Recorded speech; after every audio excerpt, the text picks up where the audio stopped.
Buenos días, hermanos.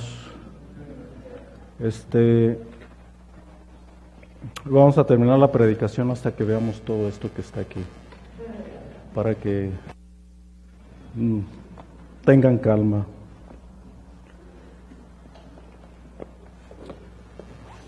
No sé si lo notaron ustedes en la lectura. Hay algunas palabras muy concretas que nos marcan una pauta a seguir, y es con la primera palabra que empieza. No es el tema, simplemente es un comentario a la lectura. Enséñame, dame, guíame, inclina mi corazón, aparta mis ojos, avívame en tu camino, confirma tu palabra a tu siervo, quita. Y aquí hay un anhelo en versículo 40, y así nos vamos en los siguientes versículos, ¿no? El 41, venga, te daré, guardaré, andaré, etcétera.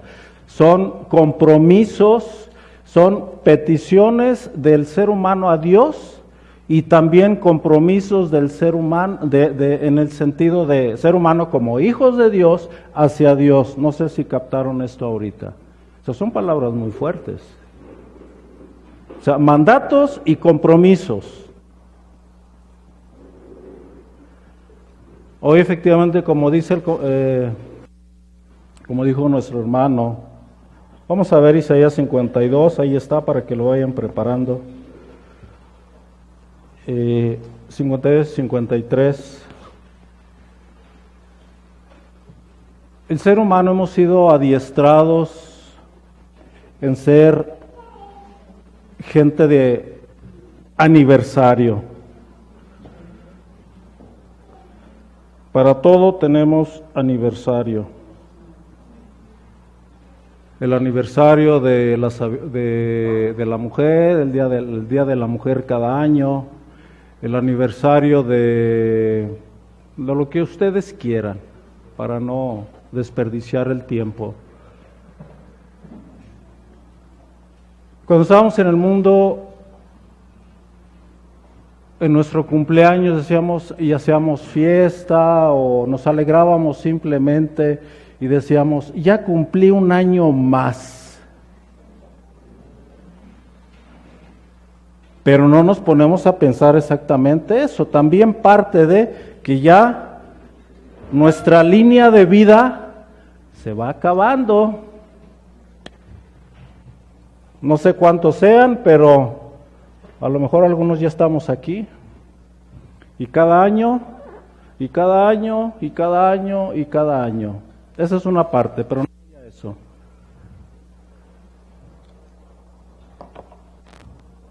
De hecho, creo que en Apocalipsis, en la carta a las iglesias en la Odisea, creo que es ahí, si no, ayúdenme.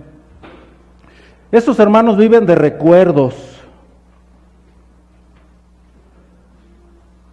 Y el mundo en general vivimos de recuerdos, cumplimos X años, pero nunca reaccionamos o nunca nos ponemos a pensar que ya lo vivimos, que ya lo desperdició o que ya lo desperdicié, que lo viví de una forma terrible, que hice daño, destrocé y todo lo que ustedes quieran. Eso no viene a nuestra cabeza. Tampoco nos ponemos a pensar qué vamos a hacer a partir de este año que cumplí y eché la basura. O lo viví en Cristo, ahora hablamos de cristianos, o lo viví en Cristo, ¿de qué forma vivió usted este año? O este aniversario que pasó, de este noviembre del 20 a este noviembre del 21. ¿Qué hizo con su vida? ¿Cómo fue su obediencia a Dios? Llega tarde a sus citas como siempre, llega pronto al trabajo, pero sus citas con Dios las pospone. O sea, ahí reflejamos la importancia y la prioridad en que Dios está en su vida y en mi vida. Porque el patrón si me regaña o me cesa o me regresa, pero Dios que se espere. Sí, eso decimos con nuestros actos. Eso decimos con nuestros actos. Ahora, esto ya lo vivimos, ¿de qué forma? Como haya sido. Pero ¿cómo lo va a vivir a usted? ¿Va a pedir que le guíe? ¿O vamos a pedir que nos guíe? ¿Vamos a pedir que nos enseñe? ¿Tenemos una actitud de enseñable? ¿Me explico? O sea, estoy en una posición de que enséñame, Señor, tus estatutos, enséñame tus leyes, enséñame, Señor, cómo vivir mi vida que está toda desordenada aún como creyente, cuánto he crecido del año pasado al día de hoy en mi relación con Cristo.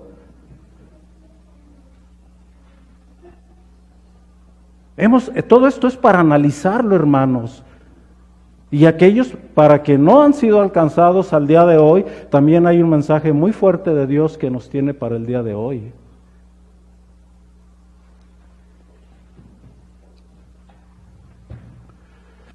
El Evangelio del Padre, Isaías 52 a Isaías 53. A veces esa división de capítulos a veces nos estorban un poquito en algunos casos, en algunos libros, porque rompe la continuidad de la idea del profeta o la idea del apóstol o la idea del mensaje. Y eso pasa aquí en este capítulo, en estos capítulos. Pero eso como un comentario. Vamos a leer Isaías 52. Recuerden que, bueno, ahorita vamos a dar el contexto y un poquito de lo que está ahí. Vamos a ver un poquito de la introducción, a ver un poquito de lo que es el libro de Isaías. Vamos a continuar con la revelación del siervo, el siervo humillado. ¿Quién ha creído al Evangelio?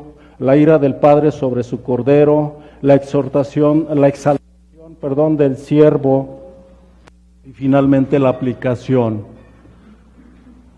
Y nos dice lo siguiente, me traje también la Biblia latinoamericana porque aquí también en el versículo del capítulo 53, el versículo 10, habla algo más claro y más fuerte que en la versión 60.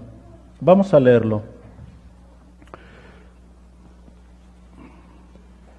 He aquí que mi siervo será prosperado, será engrandecido y exaltado, y será puesto muy alto. Como se asombraron de ti muchos, de tal manera fue desfigurado de los hombres su parecer y su hermosura más que la de los hijos de los hombres. Así asombrará él a muchas naciones, los reyes cerrarán ante él la boca, porque verán lo que nunca les fue contado y entenderán lo que jamás habían oído. ¿Quién ha creído a nuestro anuncio? Pregunta. ¿Y sobre quién se ha manifestado el brazo de Jehová? Subirá cual renuevo delante de él y como raíz de tierra seca. No hay parecer en él ni hermosura. Le veremos más inatractivo para que le deseemos. Despreciado y desechado entre los hombres, varón de dolores, experimentado en quebranto, y como que escondimos de él el rostro. Fue menospreciado y no le estimamos. Ciertamente llevó él nuestras enfermedades y sufrió nuestros dolores, y nosotros le tuvimos por azotado, por herido de Dios y abatido. Mas él herido fue por nuestras rebeliones, molido por nuestros pecados. El castigo de nuestra paz fue sobre él, y por su llaga fuimos nosotros curados. Todos nosotros nos descarriamos como ovejas, cada cual se apartó por su camino, mas Jehová cargó en él el pecado de todos nosotros. Angustiado él y afligido, no abrió su boca. Como cordero fue llevado al matadero, y como oveja delante de sus trasquiladores, enmudeció, y no abrió su boca.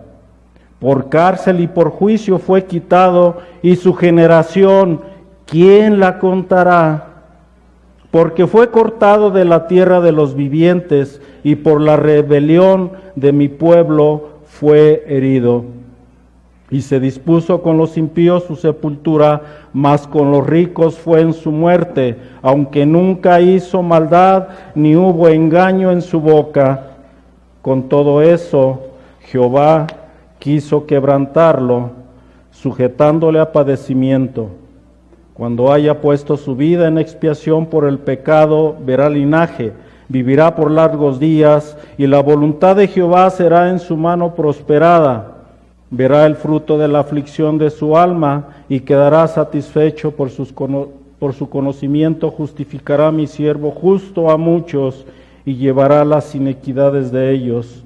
Por tanto, yo le daré parte con los grandes, y con los fuertes repartirá despojos, por cuanto derramó su vida hasta la muerte, y fue contado con los pecadores, habiendo él llevado el pecado de muchos, no de todos, de muchos, y orado por los transgresores.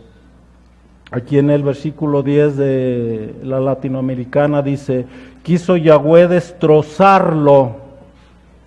En el versículo 10 aquí de la Reina Valera dice, con todo eso Jehová quiso quebrantarlo. Acá dice, quiso Yahweh destrozarlo, desmembrarlo. Es lo que significa también ese quebrantamiento. Destrozarlo con padecimientos, y él ofreció su vida como sacrificio por el pecado. Por esto verá a sus descendientes y tendrá larga vida, y por él se cumplirá lo que Dios quiere. Él dijo y lo hará así.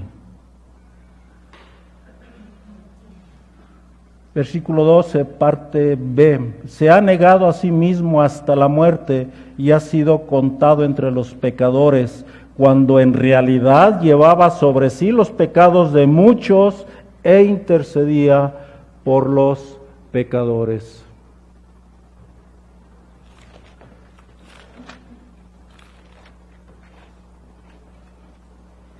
En el Evangelio, hermanos, está implicado el amor del Dios triuno o trino.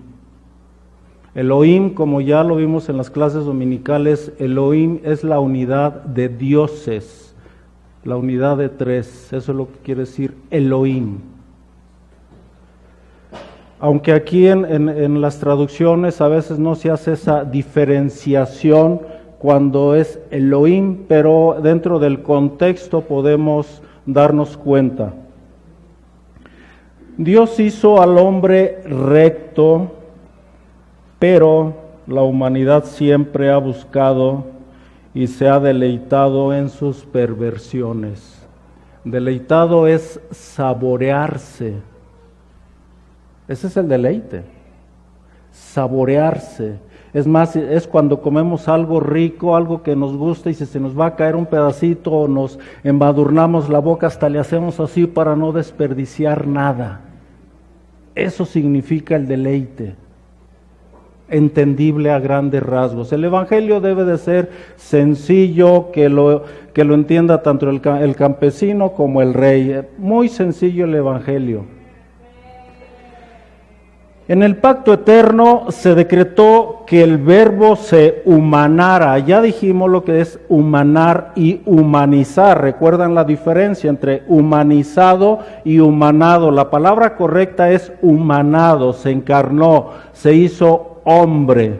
Decíamos que cuando empleamos la palabra humanizar, muchas veces humanizamos mascotas y las tratamos como hijos. Eso es humanizar algo que no es humano, darle esa connotación, darle ese trato. Y vuelvo a insistir, los perros no son perrijos, hermanos. Medítalo, no lo dice el que está aquí, lo dice la Biblia entre todo su contexto. En el pacto eterno se decretó que el verbo se humanara como el siervo sustituto de quien habla toda la Biblia cuya palabra es respirada por Dios, ya lo vimos también en las clases anteriores, respirada, exhalada, dada. Cuando Dios formó a Adán, que formó una figurita ahí de la tierra, del Adam, que es Adamá, que es la tierra, significa Adamá, hizo esa figurita de barro y exhaló, sopló vida. Así es la palabra de Dios. Cuando Él sopló vida en cada uno de ustedes, mis amados hermanos, Él sopló, exhaló ese aliento de vida para darnos una vida espiritual y ahora pertenecer a esa familia que también cantamos ahorita, que se hace mención en una de las alabanzas que cantamos. La humanidad está bajo el justo juicio y la ira venidera de Dios. Usted que ya está en este lugar y no ha sido comprado por Cristo, amigo, amiga, se le recuerda que la ira de Dios está sobre usted. Y será echado al fuego eterno por los siglos de los siglos, si no se arrepiente en su responsabilidad. El Padre envió a su unigénito para que todo aquel que crea en Él no se pierda, mas tenga vida eterna.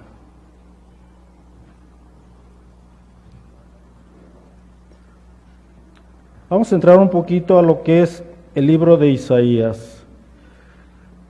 Este libro fue escrito por el profeta Isaías en el siglo 7 antes de Cristo. Los salmos aproximadamente hablan de él, el Salmo 2, el Salmo 22, son salmos mesiánicos y se escribieron aproximadamente 1000 años antes de su venida o de su nacimiento o de su encarnación. Durante este siglo 7 antes de Cristo fue el reinado de los reyes. Vamos a hablar del reino del sur. Recuerden que se dividieron los reyes con uno de los uno de los hijos de Salomón. El reino del norte, 10 tribus, reino del sur, dos tribus. Durante los reyes Usías, Jotam, Acaz y Ezequías. Este hombre, por orden de Dios y revelación divina, profetiza acerca de la primera y segunda venida del siervo de Jehová. Recordando que toda la Biblia, empezando desde Génesis hasta Apocalipsis, es cristocéntrica, habla de Cristo. Cuando crea Dios al hombre y a la mujer, está hablando también de una forma simbólica de su iglesia y obviamente de la relación de Cristo con su iglesia. El protoevangelio en Génesis 3:5 o el protoevangelio o el evangelio pequeño, Génesis 3:15. Profetiza sobre su nacimiento, su sacrificio expiatorio, describe la venida del Rey ungido, el admirable, el consejero, poderoso Dios, eterno y príncipe de paz. Revela las buenas nuevas de redención, la gracia salvadora para todas las naciones sin excepción. Muestra su gloria, muestra su majestad, muestra su ira, su sabiduría, su juicio y su esplendor en toda la plenitud. A este libro también, hermanos, al libro de Isaías, se le llama también la pequeña Biblia. Tiene 66 capítulos Isaías y la Biblia consta de 66 libros. Si ustedes en algún tiempo, que deben de hacerlo, leen Génesis y el primer capítulo de Isaías, van a ver una congruencia terriblemente exacta.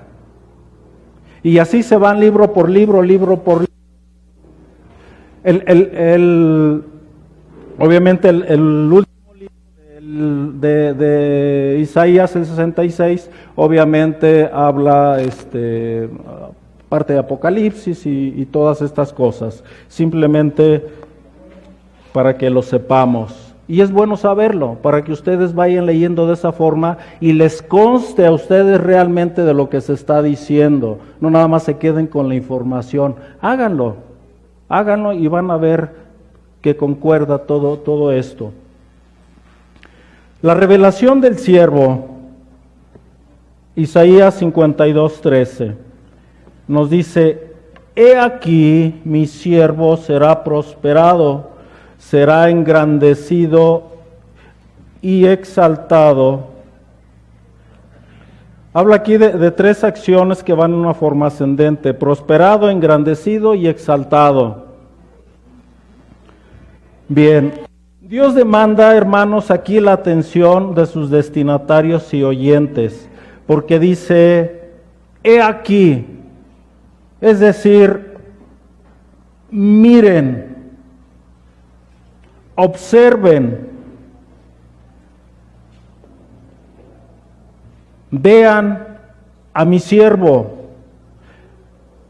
Y en otras enseñanzas recuerdo que se nos ha dicho que cuando se refiere a mirar, cuando levantó Dios la serpiente de bronce, la recuerdan, dice que todo aquel que mirara a la serpiente sería curado.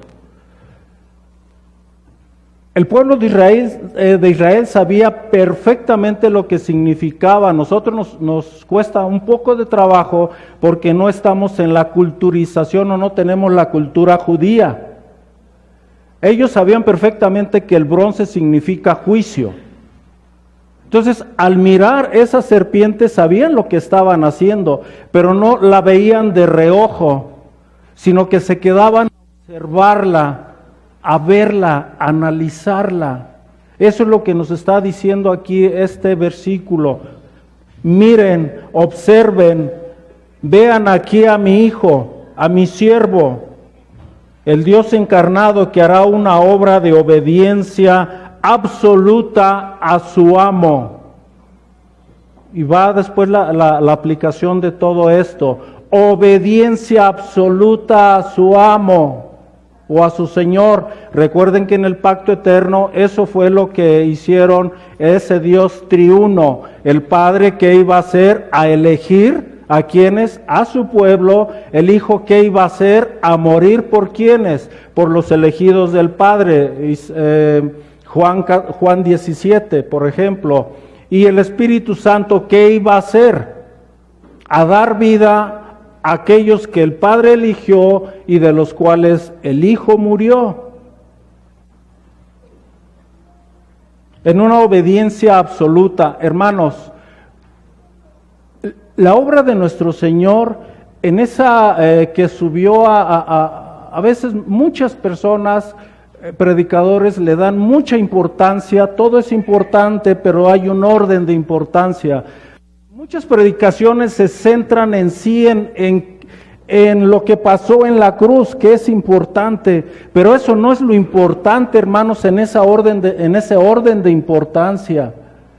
Lo que fue importante fue ahí la obediencia de nuestro Señor, fue lo que le exalta, la obediencia, porque Él subió de una buena gana a la cruz. Antes de eso sufrió lo que vamos a ver ahorita. Eso es la obediencia, lo que resalta, y en ese mismo tenor y en ese mismo sentido, hermanos, es un mensaje para usted, hermano, y para mí: obediencia voluntaria en toda nuestra vida, en todas nuestras áreas, sin esperar a que el pastor nos esté picando, nos esté amenazando, que no se hace. Estoy hablando en general, no estoy personalizando nada, para que no se me malentienda, por favor. O sea, y que estén los pastores ahí empujando a las personas y agarrándoles de los pies para que ofrenden y poniéndolos de cabeza. No, hermanos, no. Es voluntario. Ustedes pueden leer la Biblia y todas las ofrendas, todo lo que fue ofrecido al Señor era voluntario. Pero si usted no está en Cristo, jamás va a poder actuar de una forma voluntaria, nos dice la palabra de Dios.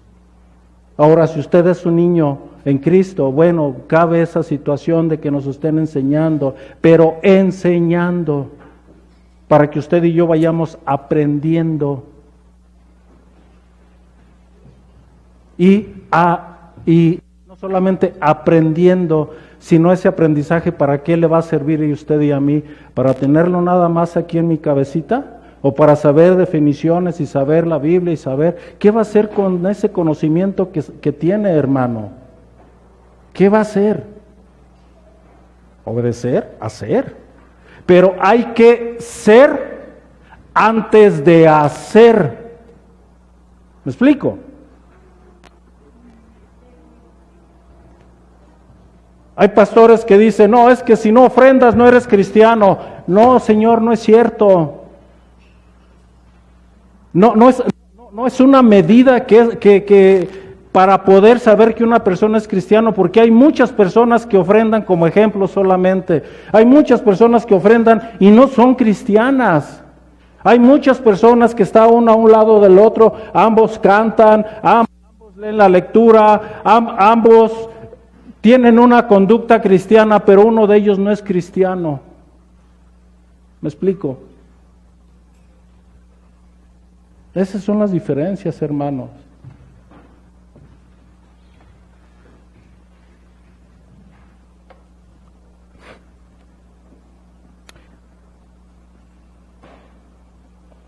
El Dios encarnado que hará una obra de obediencia absoluta a su amo, un siervo verdadero quien lejos de buscar hacer su propia voluntad y buscar su propia gloria, aunque era lícito que Cristo buscara su propia gloria, nunca, escuchen, nunca la buscó.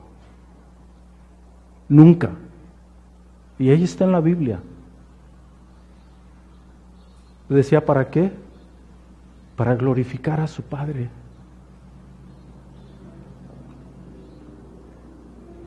Este siervo se complace en servir y hacer la voluntad de su Padre y glorificarle. ¿De qué forma? Obedeciéndolo. Vayan por favor a Hebreos 10, para que todo esto esté sustentado.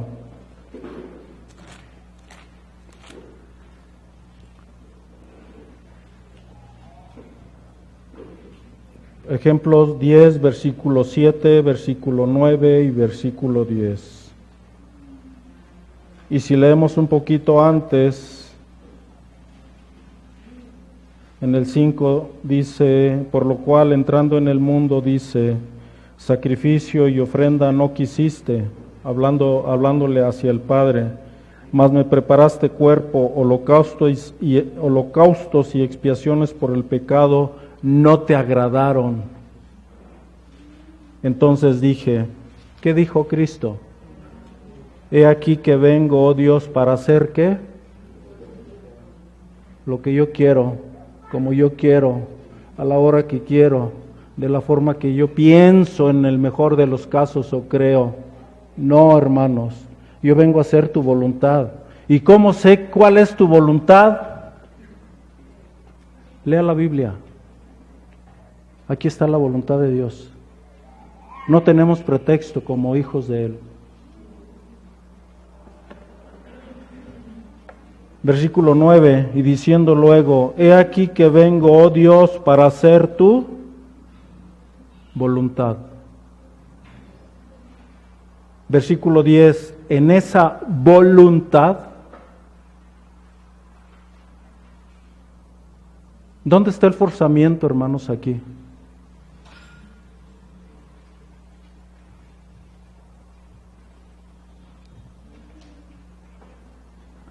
Esta obra que Él hará será prosperada. Recuerden que en la perspectiva es una profecía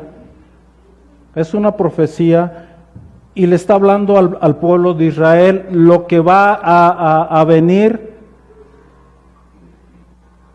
aproximadamente 800 años después.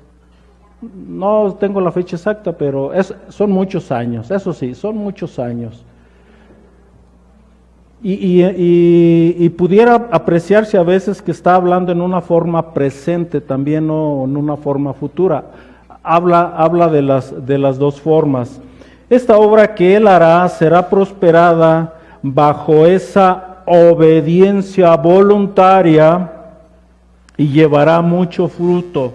Esta obra llevará una carga de sufrimientos indescriptibles, hermanos, que ahorita vamos a ver. El Hijo será prosperado, el Hijo será engrandecido y el Hijo será exaltado. Estos tres elogios por parte de su Padre van en una escala ascendente, es decir, va subiendo, la cual culminará, busquen Filipenses 2, la cual culminará en su coronación como Rey. En Filipenses 2, versículo del 9 al 11, ya no lo sabemos, por lo cual Dios también le exaltó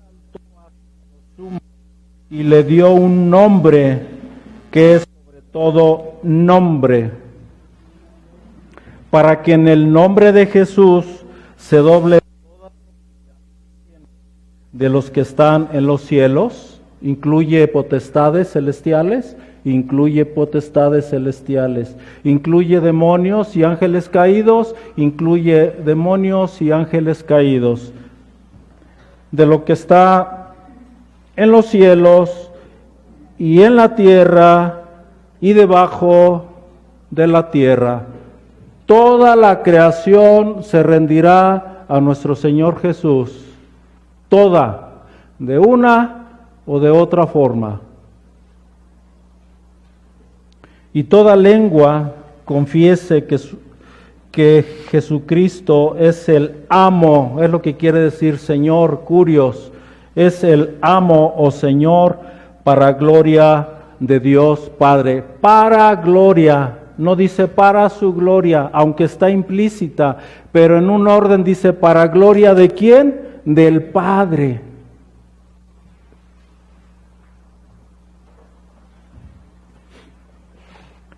No olvidemos que los sufrimientos del Cristo fueron planeados, determinados y logrados. Nada fue por casualidad, nada se le salió de las manos a Dios, no hubo plan B, no hubo plan C, no, nada. Todo fue planeado milimétricamente eterno.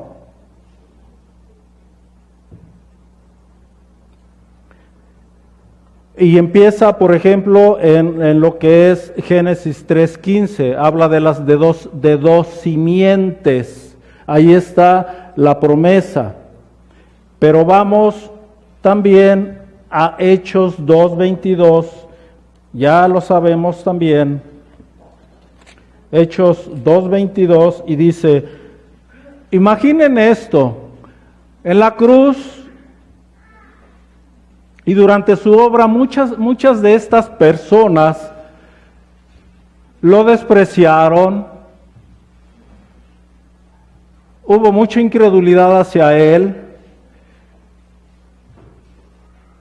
En ese patio en donde estaba el César, hubo quien los estaba arengando, es decir, animando, provocando, crucifícale. ¿A quién quieren que les dé? Ya sabemos que había costumbre, creo que aquí en México también la había, no sé si todavía esté, pero en la cultura judía había una costumbre de que se les soltaba a un criminal o se le indultaba.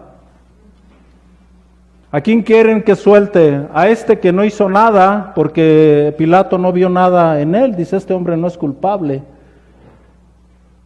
¿Qué hacemos? ¿Soltamos a este que se dice ser Dios o a este, porque no era ni ladrón, era un celote, era un terrorista? Vayan, o sea, había grupos de choque, los celotes, estaban los esenios, estaban los escribas, que los escribas busquen por ahí en su referencia Strong, y vienen de los ceneos, son ceneos, y busquen de dónde vienen los ceneos y se van a quedar así medios asombrados. Vienen de Caín. El pueblo de Israel fue infiltrado. En serio. Lean la Biblia, ahí está, en Egipto, simplemente cuando salen de Egipto no salieron solamente los israelitas. Ahí está, y dice que también salieron otras personas. ¿Y quiénes fueron los que provocaron el problema de la rebelión de Coré? ¿Quiénes fueron? No fueron los israelitas, fueron los que salieron de ahí, los que asusaron o provocaron al pueblo de Israel. No quiere decir que no sean culpables ellos. Esos traen mucha enseñanza, hermanos, para nosotros aquí en la iglesia. A ver si me captan hacia dónde voy. También estamos infiltrados, no es el tema, pero estamos infiltrados. Así es, hermanos. Los problemas más grandes suceden aquí adentro. Cerramos paréntesis. Eso es lo que la palabra de Dios nos dice. Ok, y estos hombres después de crucifícale, bueno, antes también, cuando sueltan a Barrabás, usted, hermano, que ha sido alcanzado, usted era ese Barrabás. Usted era ese Barrabás, bueno, éramos esos Barrabases, porque Cristo murió por ese Barrabás en lugar de él. En el sentido de ejecución hablo, en ese sentido. ¿Sí me explico? De ejecución. Pero en la forma espiritual, usted y yo éramos ese Barrabás. Asesinos, terroristas. Varones israelitas, oigan estas palabras. Jesús Nazareno, varón aprobado ¿por quién? Por Dios. Entre ustedes con las maravillas, prodigios y señales que Dios hizo entre ustedes por medio de Él, de Cristo, como ustedes mismos saben, a entregado por el determinado y anticipado conocimiento. Aquí está hablando de la presencia de Dios. Prendieron y mataron por manos de inicuos, crucificándole.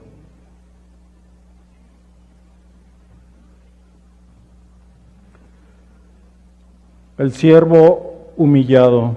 Ya vimos la revelación. Es muy poco, hermanos, porque el tiempo, y así nos vamos a llevar 2 horas, imagínense. El siervo humillado, Isaías 52:14, vamos por favor. Dice, como se asombraron de ti muchos, de tal manera fue desfigurado de los hombres su parecer y su hermosura más que la de los hijos de los hombres. Hermanos, fue un asombro o de incredulidad terrible, hermanos. Vergüenza y espanto. La exhibición pública de Dios encarnado fue una escena de horror. Ahorita vamos a ver algunos detalles. Recuerden que la crucifixión obviamente no era practicada en el pueblo judío, sino esto ya tiene unos antecedentes desde egipcios, según la historia, los persas y todo eso, pero donde llegaron a perfeccionar fueron los romanos, y ellos le aumentaron más de su cosecha, por decirlo de esta forma. Muchos de los que crucificaban, hermanos, escúchenlo. ¿A usted no le daría pena si lo desnudaran y lo sacaran a la calle?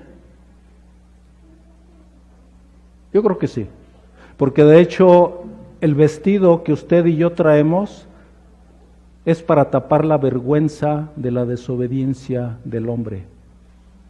No es nada más por vestirnos, hermanos, ojo, no es nada más por vestirnos, es un simbolismo del pecado.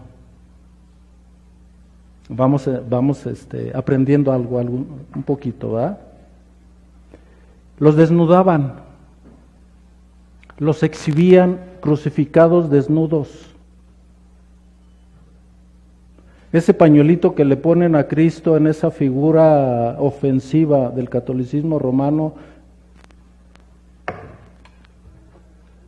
ahí lo dejo.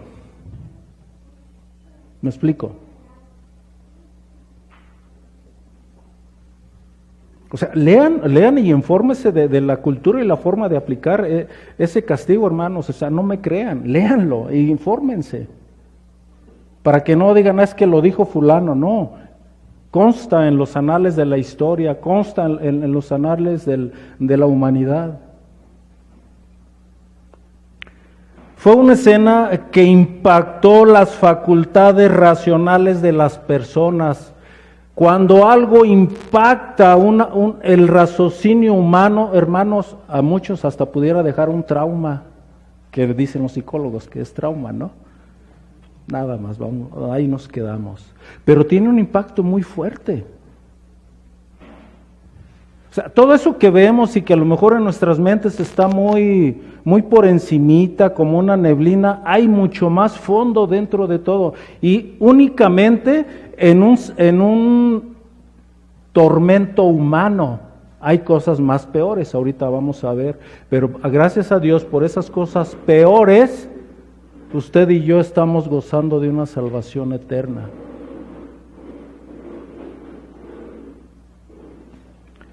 Tenía el rostro tan desfigurado, estamos hablando del castigo físico, tenía el rostro tan desfigurado que no parecía una persona.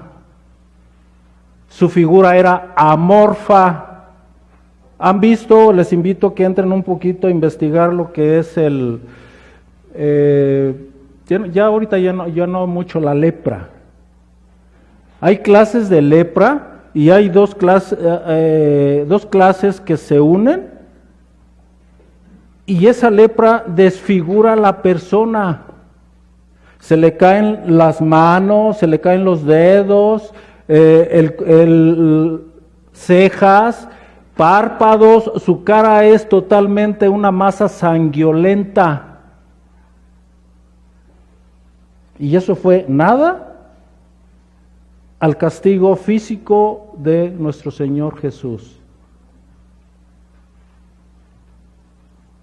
Este tormento fue antes de la crucifixión, aclaro. Este tormento fue antes de la crucifixión. Fue golpeado por los sacerdotes, por los alguaciles del templo, por los romanos. Poncio Pilato ordenó que lo flagelaran sin considerar esa ley de misericordia. ¿Recuerdan cuál era la ley? Cuando iban a atormentar a una persona, 40 ¿cuántos menos? 40 menos 1. Es decir, había un tope. No podías pasarte de ahí. Esa ley de misericordia no fue aplicada a nuestro Señor Jesús. Hasta cansarse la persona. Esa ley de misericordia de 40 azotes menos 1 no fue aplicada. La flagelación a Cristo consistió en un tormento severo con un látigo corto, tenía una maderita, un látigo corto, la cual tenía varias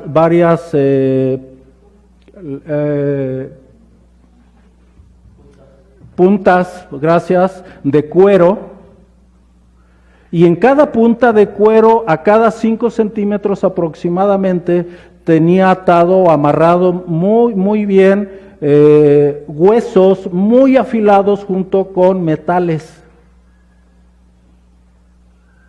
Cada tira tenía eso.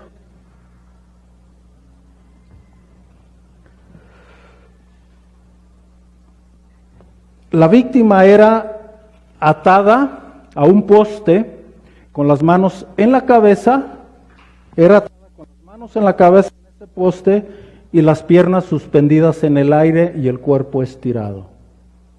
Nomás para que se vayan imaginando la escena un poquito. La película de Mel Gibson es una caricatura. Es una caricatura, no es nada. A medida que el flagelo rompía la espalda, se dañaban músculos, se cortaban venas, quedando al descubierto órganos internos. En ocasiones este tormento era mortal para algunas personas, no lo soportaban y morían. Pero bajo esta situación, hermanos, yo creo que estas personas, sin meterme en sus opiniones o decisiones de esas gentes, preferían la muerte rápida que todo esto. Era terrible, pero hay algo más. Había formas. Ya cuando esa sentencia de flagelación implicaba la crucifixión, entonces ya se modificaba sin quitar el dolor. ¿Por qué? Porque la víctima tenía que llegar viva a la crucifixión. Había sentencias en donde ahí morían en el tormento, pero Cristo sufrió eso, pero de otra forma, para evitar su muerte física y que llegara a la crucifixión. Cuando la sentencia exigía la crucifixión, la persona que aplicaba este tormento sabía dónde y cómo pegar para aumentar el dolor sin que la víctima muriera. Inventores de males, habla la Biblia. Ahorita la tecnología están tecnificando las formas de tormento.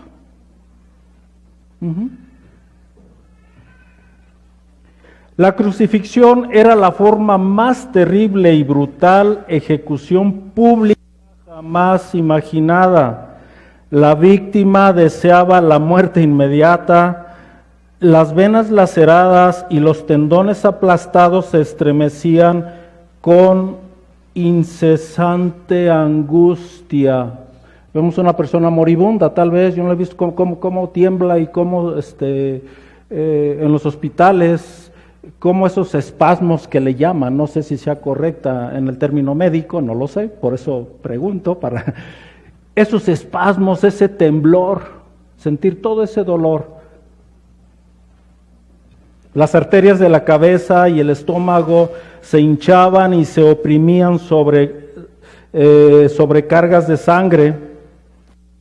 A todo esto se añadía una sed ardiente. Recordemos cuál fue la frase de Cristo ya en la cruz, ¿verdad? Tengo sed. Bueno, posterior a esto venían otros tormentos en la crucifixión. Era esto previo y después en la crucifixión venían otros. Añádale ya lo que llevaba más lo de la crucifixión. ¿Qué había? Imagínense esta persona cuando a Cristo, o sea, toda esa masa sanguinolenta, la ponen en el madero, con todos casi, no sé, órganos si fueron expuestos, pero eso era lo que provocaba estos tormentos. Lo clavaron en el piso y cuando iban a meter la cruz en un hoyo profundo, imagínense el golpe. Y esa crucifixión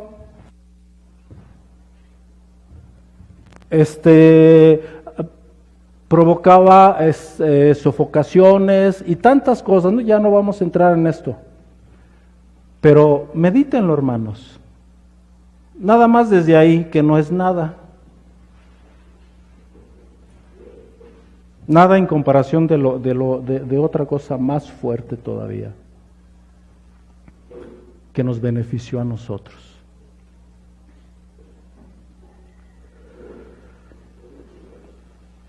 Ok,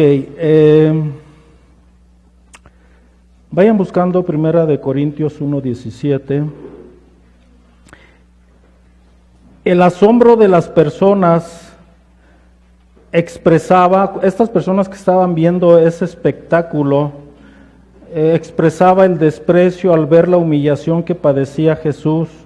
Por eso muchos, o para muchos mejor dicho, era una locura que Jesús fuera el Salvador. De hecho hay una caricatura, está por ahí una caricatura de burla. Está, si no mal recuerdo, en un diccionario Vine, creo, donde está una persona con cabeza de burro crucificada. Una burla para nuestro Señor Jesús. Por eso, 1 Corintios 1:17 dice: pues no envió Cristo a bautizar, sino a predicar el Evangelio, no con sabiduría de palabras, para que no se haga vana. Estoy mal, hermanos, estoy mal, siempre hay equivocación. En donde nos habla que es locura, es el 18, gracias hermana. Porque la palabra de la cruz es locura a los que se pierden, pero a los que se salvan, esto es a nosotros. ¿Qué es, hermanos? Es poder de Dios. Para muchos, para todos aquellos es locura y causa burla. Por eso para los judíos de aquel tiempo, por eso decían, y los gentiles: ¿cómo puede ser posible que un hombre así, ¿dónde está tu Mesías? Bájate. Pueden leer el Salmo 22, el mesiánico. Ahí habla precisamente de la crucifixión. ¿Dónde está tu Dios? Si eres Dios, bájate. Tú que le oras a tu Dios, que te baje. No puede ser posible que este hombre, que se lo decían que él era el rey, perdón, aunque él siempre lo negaba, se hacía a un lado, no era el rey de este mundo. Pero ¿cómo puede ser posible que este hombre digan que es Dios y que trae salvación? Por eso es locura. Y hoy en día el hombre no ha cambiado absolutamente nada. Y hermanos y personas que están aquí presentes, no es necesario expresar palabras, sino con nuestros actos estamos expresando precisamente eso. No es posible, no lo creo, no pudiera ser. ¿Por qué? Porque el hombre natural está enceguecido, 2 Corintios 4:4, que el príncipe de este siglo nubló el entendimiento para que no les resplandeciera el evangelio de la gloria de Cristo. Eso es lo que dice 2 Corintios 4:4.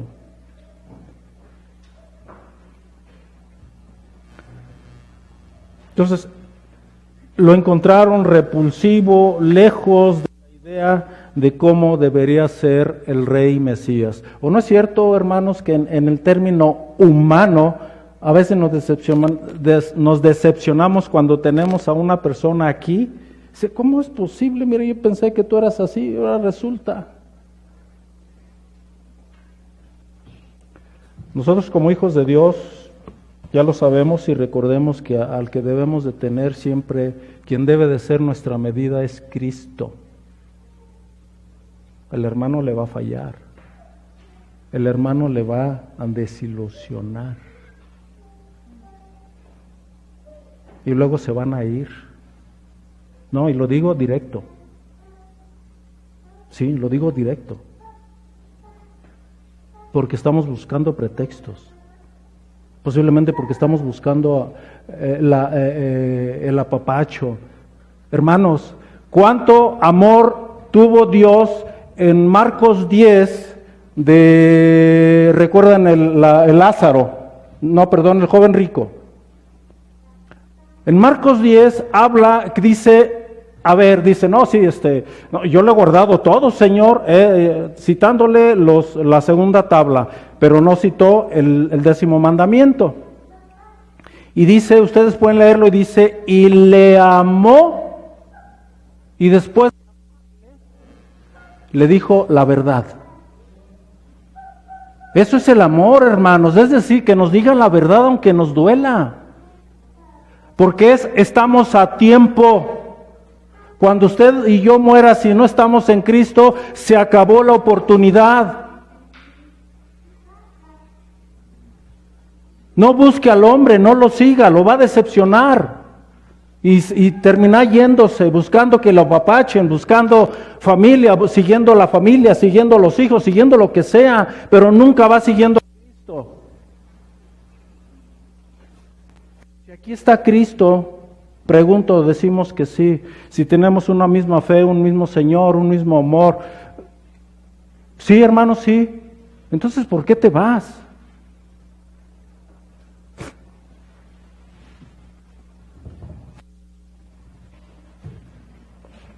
Bueno.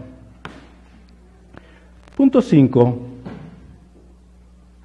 ¿Quién ha creído al Evangelio? ¿Quién ha creído? Volvamos a Isaías 53.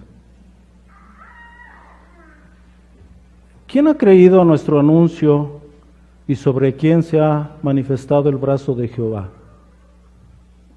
Primeramente, históricamente sabemos a quién se mostró el brazo de Jehová. Primero, a su pueblo. El menospreciable, el más pequeño, así como eligió Dios en la eternidad nacer en tú Efrata, la más pequeña, la más insignificante. Usted y yo los más insignificantes, porque no éramos ni los muchos sabios. ¿Por qué? Porque de lo peor tomó Dios, usted y yo.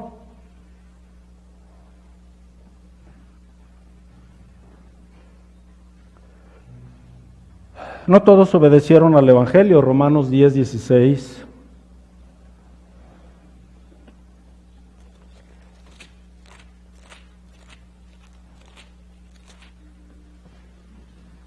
Mas no todos obedecieron al Evangelio, pues Isaías dice, Señor, ¿quién ha creído a nuestro anuncio? Haciendo referencia también o mejor dicho, a Isaías. Romanos haciendo referencia al Antiguo Testamento.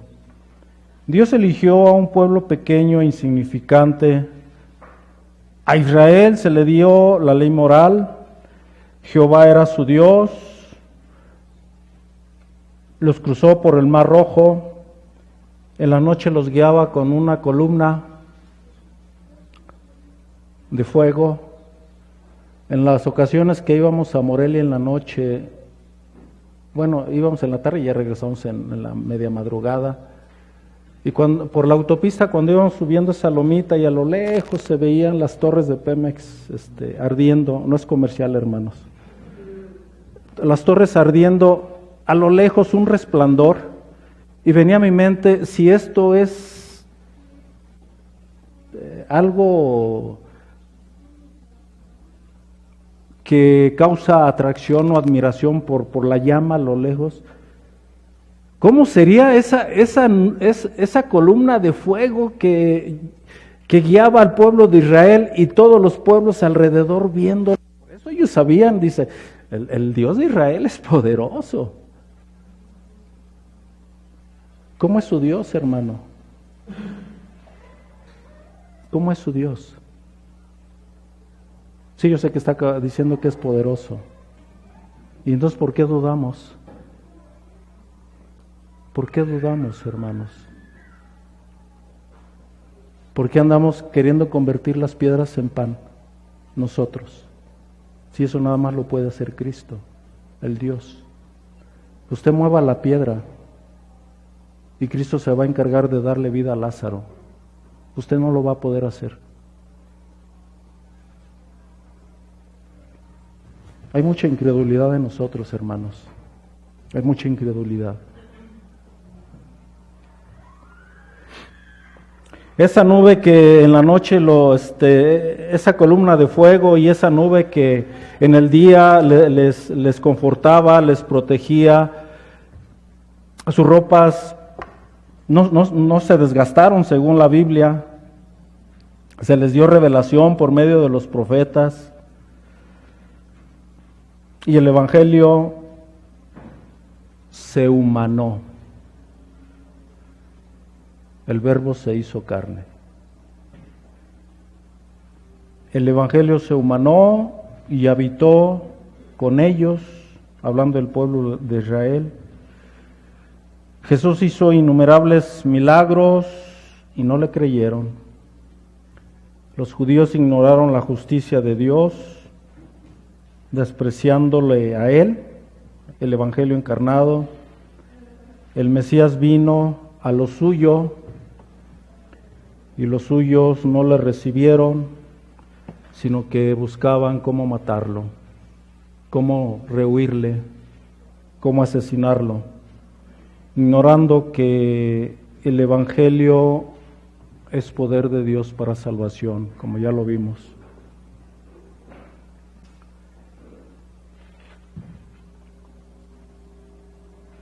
Luego vienen ahorita las aplicaciones para nosotros, hermanos.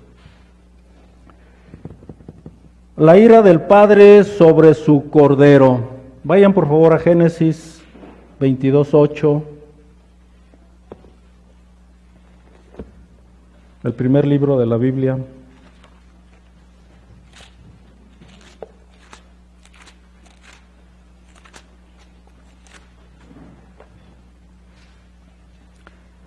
Perdón, 22:42.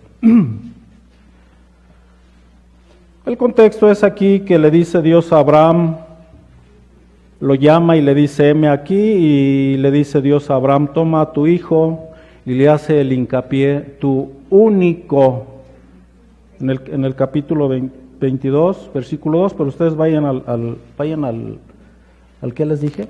Al 42. Génesis 22:42. ¿Perdón? Perdón, estaba viendo Lucas. Perdón. 22:8. Discúlpenme, estoy acá queriendo avanzar con mi mente. Perdón. Ok, dame a tu hijo, a tu unigénito, a Isaac, y le vuelve a poner el dedo en la llaga al que amas.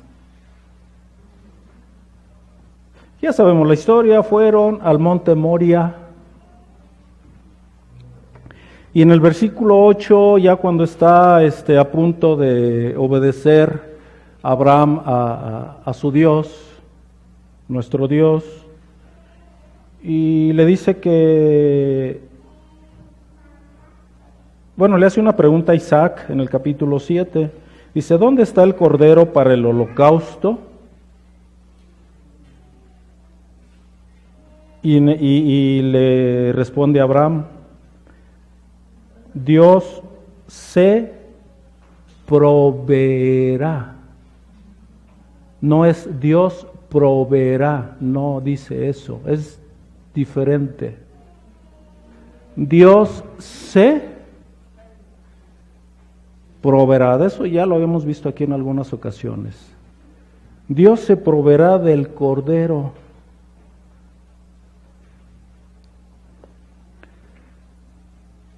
La aflicción del cordero inicia en una prensa, busquen Mateo 26:38, espero que ahora sí lo haya. Mateo 26:38.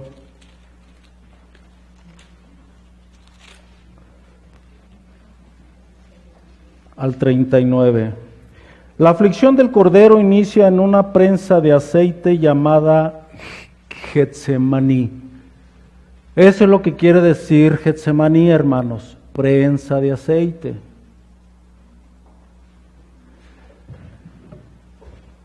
¿Qué hace una prensa? Digo, es obvio, ¿no? Aplastar lo que se le pone ahí, apretar hasta aplastar y sacar todo, en este caso el aceite, de la aceituna, exprimirla, todo, o sea, a lo máximo, sacarle hasta el último jugo, prensa de aceite. Y en Mateo 26:38 al 44,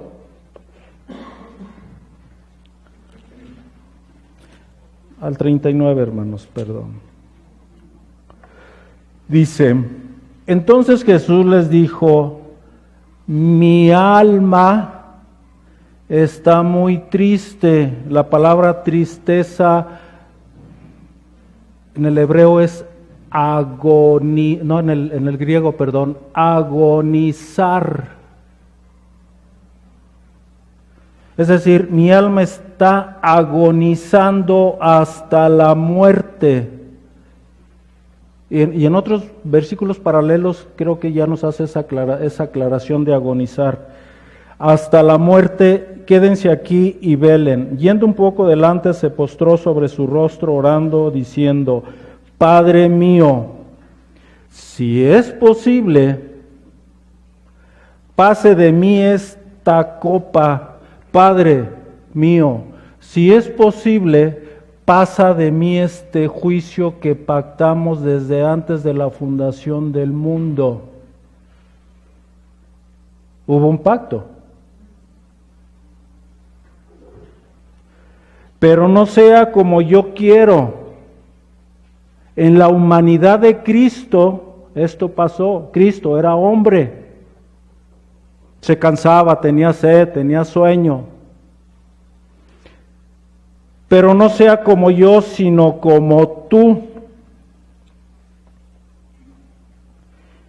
Vayan a un versículo 42 y 44. 42. Otra vez fue y lloró por segunda vez diciendo, Padre mío, si no puede pasar de mí este juicio o esta copa sin que yo la beba, hágase tu voluntad.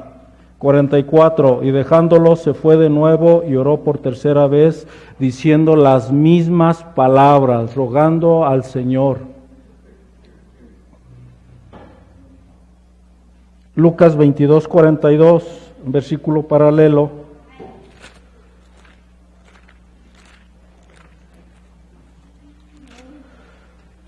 Nos dice, diciendo, Padre, si quieres, pasa de mí esta copa, pero no se haga mi voluntad, sino la tuya. Y se le apareció un ángel del cielo para fortalecerle, y estando en, ¿qué?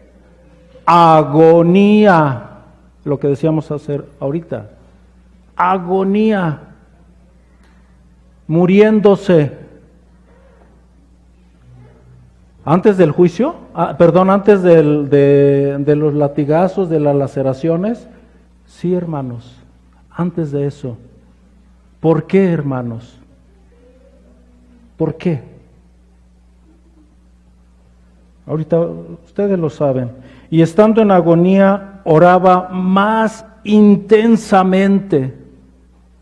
O sea, subiendo de nivel intensamente, agonizando. ¿Y eso qué provocó?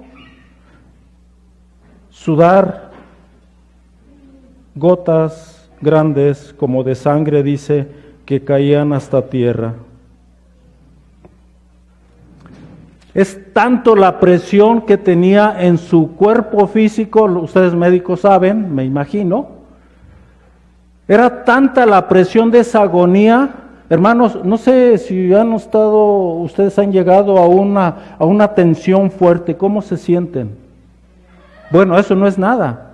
Cristo sentía esa tensión y esa agonía porque iba a beber la copa de la ira de su Padre. A eso se refiere.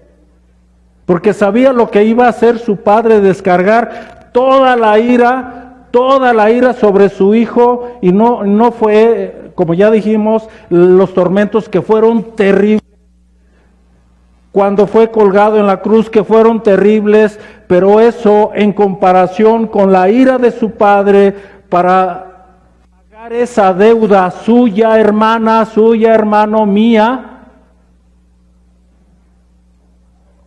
Estaba sudando porque sabía quién se iba a enfrentar. Y muchas veces nosotros ni siquiera, hermanos, ni siquiera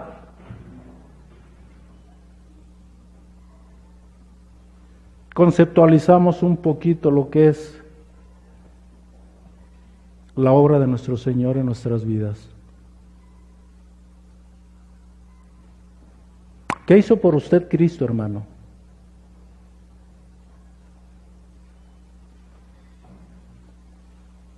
¿Cómo es su vida? ¿Cómo es mi vida? Estos dos. ¿Qué cree usted que hizo Cristo hasta lo más que puede tener ese concepto, llegar? ¿Hasta dónde puede llegar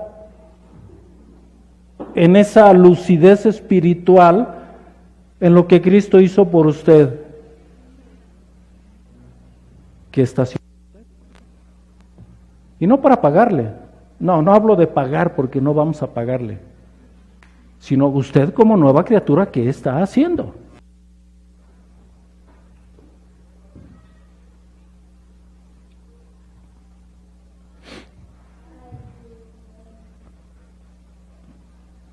Su alma fue afligida en una forma agonizante que palpaba no los terribles tormentos físicos que iba a recibir, sino sabía que iba a enfrentar la copa de la ira de su Padre.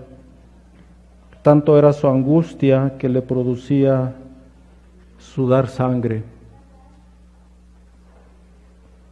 Él sabía que como cordero sustituto sufriría las más crueles tormentos por parte de los hombres, pero nunca comparados con el pago que haría a su Padre en una sustitución por su pueblo.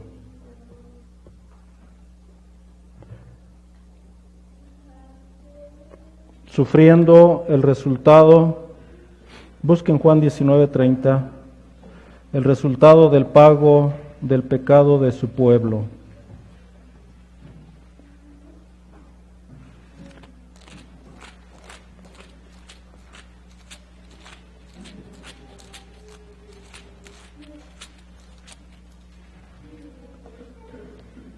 Cuando Jesús hubo tomado el vinagre, porque recuerden que antes dijo, tengo sed.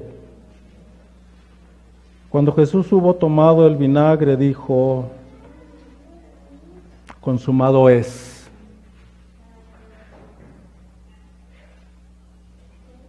Padre,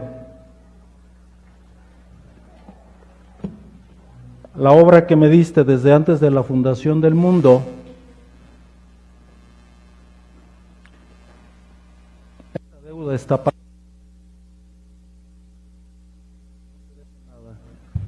Mi pueblo, los que tú no te deben nada.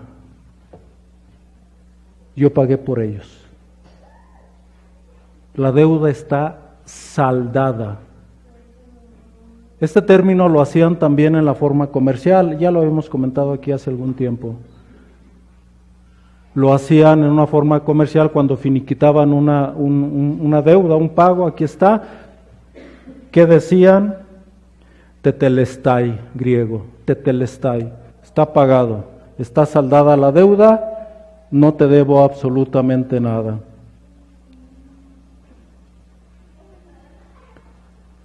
Esta palabra es de un sirviente también que era pronunciada al terminar su trabajo. Él como el sirviente, como el siervo de su padre, expresó esto: amo, Señor, Padre, la deuda está pagada. Sello.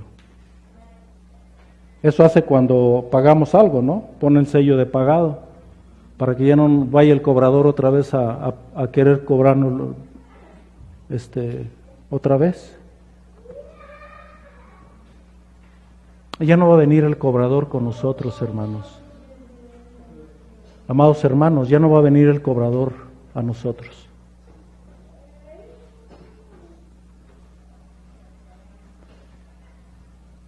El Padre trató con su Hijo en la cruz, así como Él tratará con cada pecador no arrepentido. El Padre otra vez trató con el Hijo en la cruz, al igual que el juez tratará con el pecador no arrepentido. Así va a tratar con las personas impenitentes.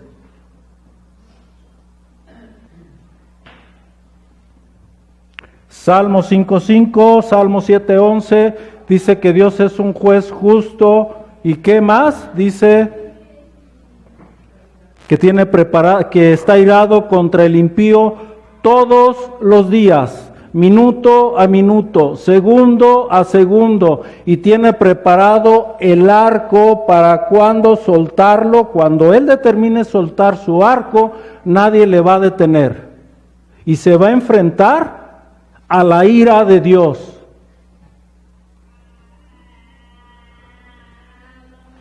En el Salmo 7:11, también un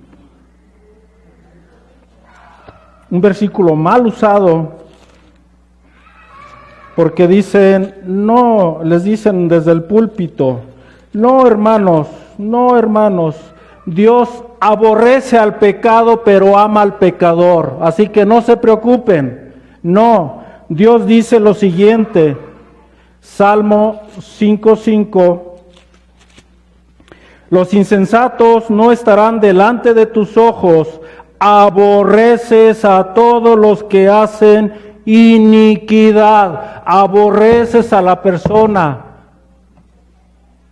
no solamente el pecado, porque entonces si fuera el pecado, al que juzgaría Dios sería el pecado, algo intrínseco, acciones. No, Señor, va a juzgar a la persona. ¿Y cuán amor más grande hay que nos estén diciendo la verdad, hermanos? Ese es gran amor, que Dios nos está diciendo la verdad.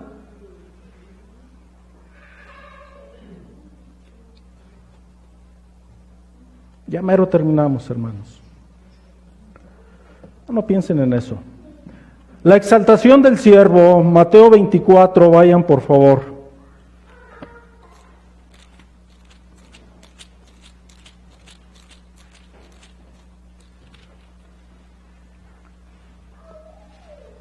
(29 al 30).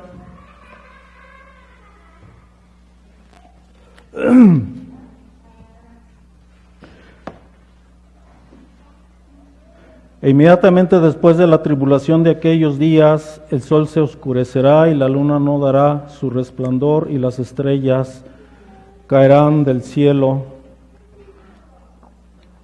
Las estrellas caerán del cielo, hermano. Nomás les voy a dar una pista. No son meteoritos. Nada más. No se refiere a meteoritos. Ok.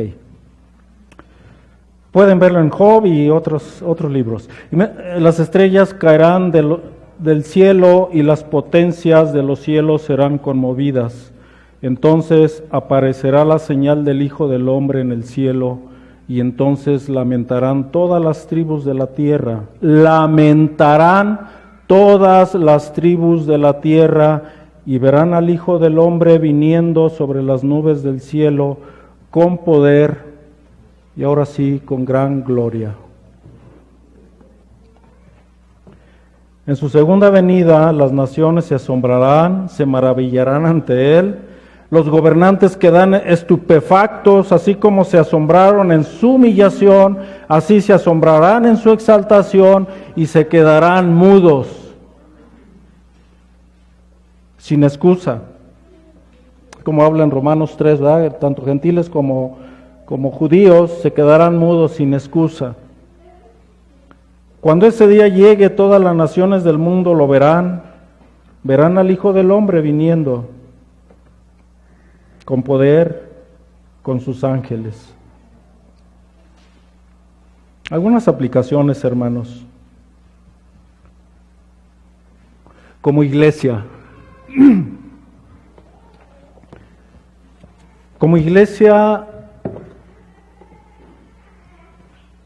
tanto congregacional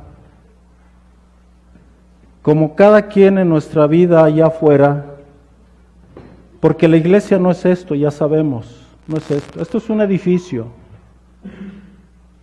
Y me atrevo a decir que no es ni el templo para el creyente.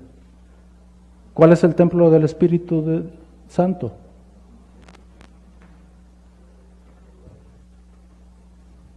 Sencillo de entender. Como iglesia, si pudiéramos medir nuestro crecimiento espiritual, ¿en dónde estamos? ¿Estamos haciendo la voluntad de Dios? ¿Estamos obedeciendo sin queja, como luego nos sorprendemos como el pueblo, a ese pueblo de Israel, ¿verdad?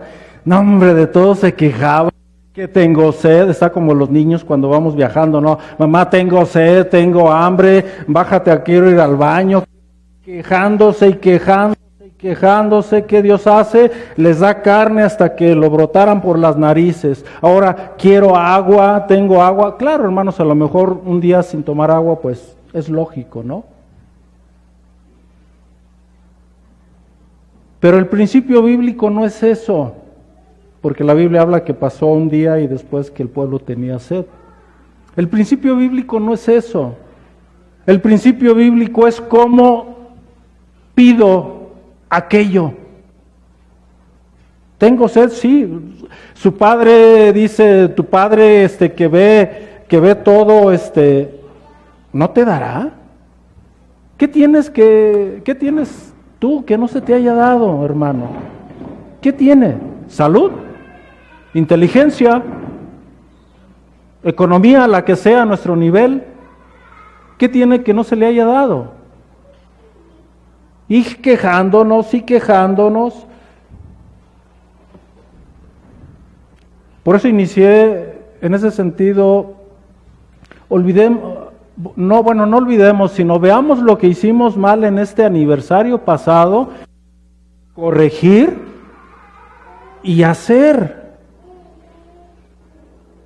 Y no dejemos las cosas que tenemos que hacer porque si no se nos van a amontonar, hermano. ¿Cuántos pendientes vamos a tener y luego se nos van a hacer urgencia? Dicen por ahí que lo urgente es de lo que no se hizo a tiempo.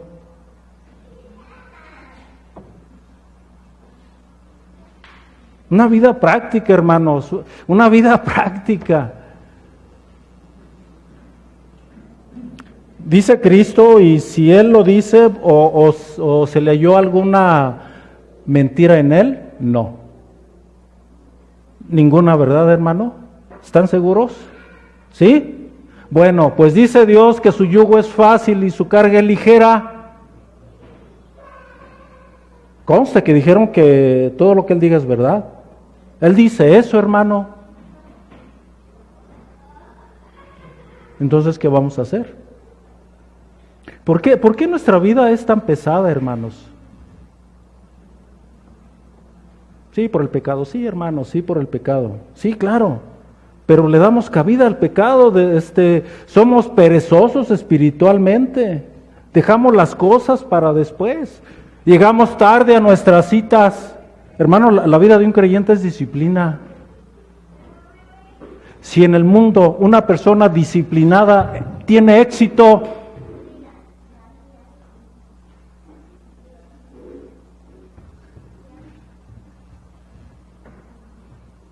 Dios nos demanda disciplina, y la disciplina es bíblica.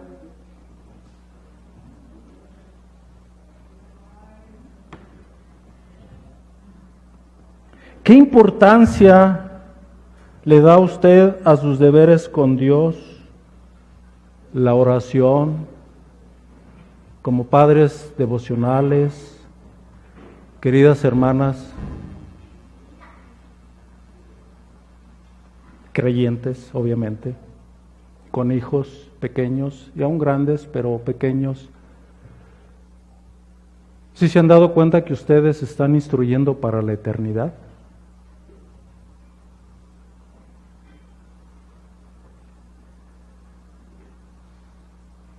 Terriblemente responsable. No están trabajando para un patrón humano. Están trabajando para un Dios misericordioso, un Dios de justo. Pero bueno, sabemos todos sus atributos. Pero ustedes están trabajando para la eternidad, mis queridas hermanas. ¡Qué gran privilegio! Pero no lo van a tomar así hasta que no entiendan y sean convencidas por el Espíritu de Dios. Si no han sido convencidas. Y seguiremos siendo convencidos en nuestro crecimiento espiritual, en nuestra santificación. Al igual que nosotros como esposos. Es exactamente lo mismo. Estamos guiando. Un líder no es un dictador, ¿verdad? Es lo que nos dice la palabra. Creyente o no creyente que está usted aquí. Usted va a dar cuentas a nuestro Dios de su esposa, de cómo la guió. Usted va a dar cuentas a Dios de sus hijos, cómo los instruyó. ¿Qué va a hacer? Allá no va a haber pretextos, allá no va a haber abogados corruptos, ni jueces corruptos. Ahí se va a aplicar justicia para el inconverso, porque ya para el Hijo de Dios ya se aplicó. Todo lo que vimos a grandes rasgos, la deuda está pagada. Los sufrimientos y pruebas que pasamos o pasaremos nunca se van a comparar, hermanos, con las de nuestro Señor Jesús en su humanidad. No desmayemos, no nos desalentemos y mucho menos nos victimicemos. Somos buenos para victimizarnos, sino que tomemos su ejemplo de servirle a Él, servirnos en nosotros mismos voluntariamente, con alegría, gozo y agrado. ¿Qué tanto hemos sido agradecidos de esa inmensa deuda que fue pagada por nuestro Señor y esa gracia inmerecida que Dios nos dio a cada uno de nosotros con esa salvación? Al que mucho se le da, ¿qué? Mucho se le demandará. Así es, hermanos. Para quienes en su responsabilidad han escuchado por mucho tiempo y han estado ignorando el llamado del arrepentimiento en cada mensaje, ¿seguirán haciéndolo? ¿Están seguros que quieren tratar directamente con el Padre, como el Padre trató con Cristo? El no buscar y rogar por su salvación eterna significa que la ira de Dios y el pago por el pecado será la muerte.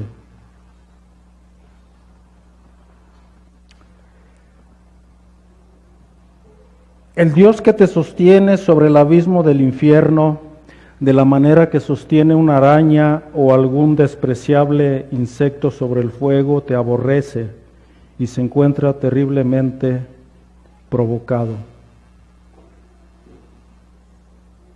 Su ira arde como el fuego en contra tuya.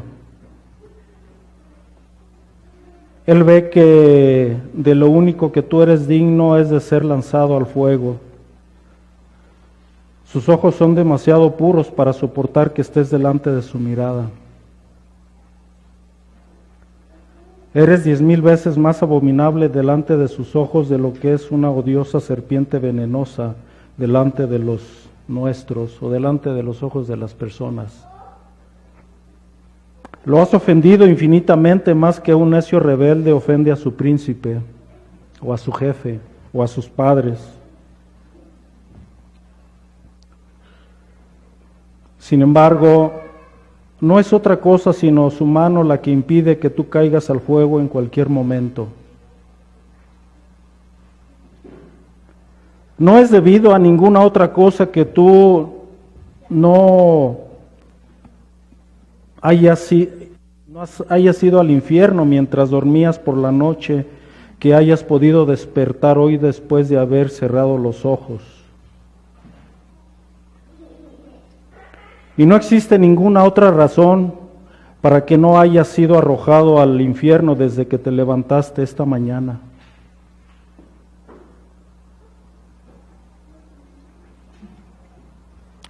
Sino que la mano de Dios te ha sostenido, amigo. No puede haber otra razón por la que no te hayas ido al infierno, puesto que tú estás sentado en la casa de Dios provocando sus ojos puros por la manera malvada y pecaminosa en que te comportas durante esta solemne adoración.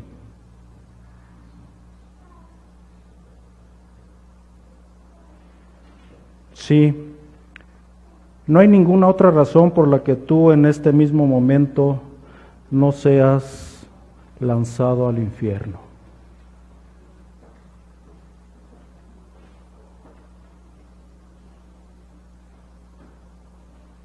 Pecador,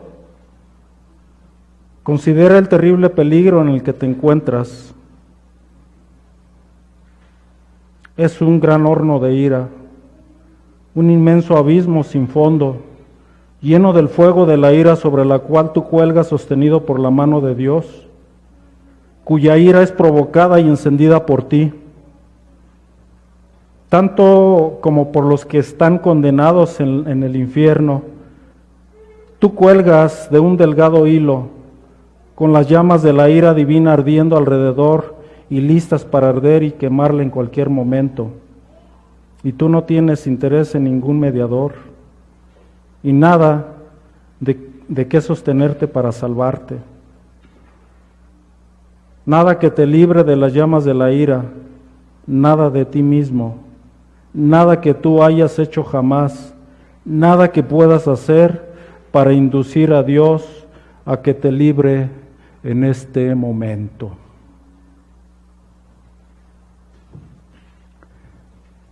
Este es un llamado, hermanos, que hace Dios, no es el hombre. Esto es la obra de nuestro Señor Jesús, la esperanza que hay en Él, pero también la ira que cuelga sobre cada persona no arrepentida. Este es el verdadero amor de nuestro Padre Celestial en advertirnos. Porque cuando la persona muere,